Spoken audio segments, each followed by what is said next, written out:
உன்ன மாதிரி தான் நானும் இந்த காலேஜ் ஸ்டூடெண்ட் 2016 75th பேட்ச். அண்ணே வணக்கம். சொல்லு தம்பி.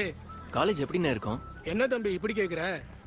Super college, great faculty, 100% placement, பெரிய பெரிய ஆளுங்க எல்லாம் படிச்சிருக்காங்க. அப்படியா? அது மட்டும் இல்லாம நான் கூட இங்க தான் படிச்சேன். ஏய் வாடா வா. ஸ்டூடண்ட்ஸ்னா உனக்கு இலக்காரமா போச்சா? சார் யார் இவரு? ஏய் M1 ப்ரொஃபசர் இவன். இவரையே இப்படி இழுத்துட்டு வரீங்க? இவன் 10ஆம் கிளாஸே 10 தடவை ஃபெயில் ஆயிட்டான். 10 வருஷமா இங்க பாடம் எடுத்துட்டு இருக்கான். இங்க யாருமே கண்டுபிடிக்கல. போடா போ. Sir Ganeshkumar. Come come Ganesha room எங்கன்னு சொல்லட்டா? பிரதாப் ரெட்டி சார் 104 கூடுங்க. ப்ரோ நான் கூட 104 தான். பிரதாப் ரெட்டி சார். சார் 104னா எனக்கு ஏதோ ஞாபகம் வருது. அதான் சார், அன்னைக்கு ஒரு பாம்பு வந்துச்சே, பிடிக்கணும் ட்ரை பண்ணீங்களே, ஆனா தப்பிச்சு போயிடுச்சே. இங்கதான் எங்கேயாவது இருக்கும்.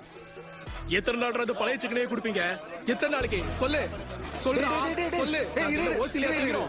ஒரு நிமிஷம். என்னடா பிரச்சனை? என்ன பிரச்சனையா? லாஸ்ட் டைமே பழைய சிக்கனை சாப்பிட்டு 30 தடவை வயித்தால போயிடுச்சு. இன்னும் கொஞ்சம் போயிருந்தா பாத்ரூம்ல சமாதி ஆயிருப்பேன். மாத்துங்க இவனை. ஒரு நிமிஷம். என்கிட்ட ஒரு வழி இருக்கு. ப்ராப்ளம் சிக்கன்ல தானே வந்துச்சு. சோ சிக்கனை தூக்கிடலாம். இந்த வருஷத்துக்கு உங்களுக்கு ஃபுல்லா வெஜ் தான். என்னது?